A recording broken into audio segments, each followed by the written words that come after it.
अब तक आपने जाना योगिनियाँ कौन है, वे कैसे प्रकट होती हैं और साधक की परीक्षा कैसे लेती हैं। लेकिन आज का यह भाग सबसे गुप्त है, क्योंकि आज हम जानेंगे योगिनियाँ आखिर चाहती क्या हैं, वे किसे आशीर्वाद देती हैं और माँ काली की परम कृपा वास्तव में क्या है।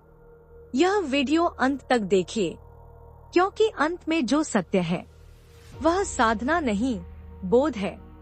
योगिनियाँ क्या चाहती है? अधिकांश लोग मानते हैं योगिनियाँ शक्ति देती हैं, सिद्धियां देती हैं, असाधारण सामर्थ्य देती हैं।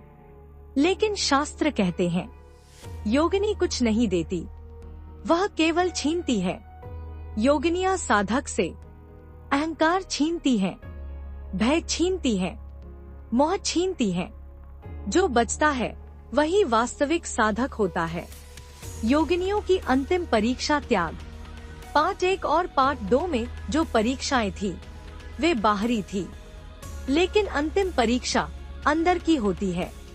यहाँ योगिनी साधक से पूछती है, क्या तुम शक्ति चाहते हो या सत्य? अगर साधक शक्ति चुने तो मार्ग वहीं समाप्त। अगर साधक सत्य चुने तो योगिनी मार्ग बन जाती है।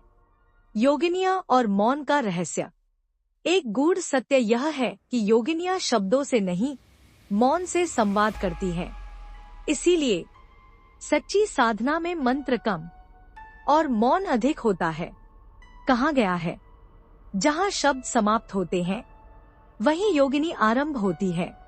क्या योगिनियाँ रूप बदलती है? हाँ, शास्त्रों में कहा गया है योगिनियाँ एक ही रूप में नहीं रहती, वे प्रकट हो सकती हैं। माता के रूप में, बहन के रूप में, भय के रूप में या साधारण स्त्री के रूप में।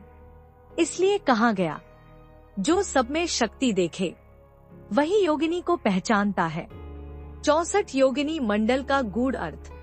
64 योगिनियाँ केवल देवियाँ नहीं, वे चेतना की 64 अवस्थाएं हैं। 8 दिशाएं, 8 शक्तियाँ, 64 मन की 64 वृत्तियाँ, साधक की 64 सीमाएं। जब ये सीमाएं टूटती हैं, योगिनी मंडल पूर्ण होता है। माँ काली की परम कृपा। अब सबसे बड़ा प्रश्न, माँ काली की कृपा क्या है?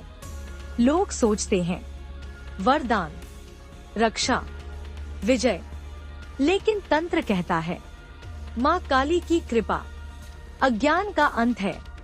जिस दिन साधक समझ जाता है कि वह कुछ नहीं है, उसी दिन माँ काली प्रकट होती है। योगिनियाँ और समय। योगिनियाँ समय से परे हैं। वे भूत, भविष्य और वर्तमान तीनों को देखती हैं। इसीलिए उन्हें काल की सहचरी कहा गया है।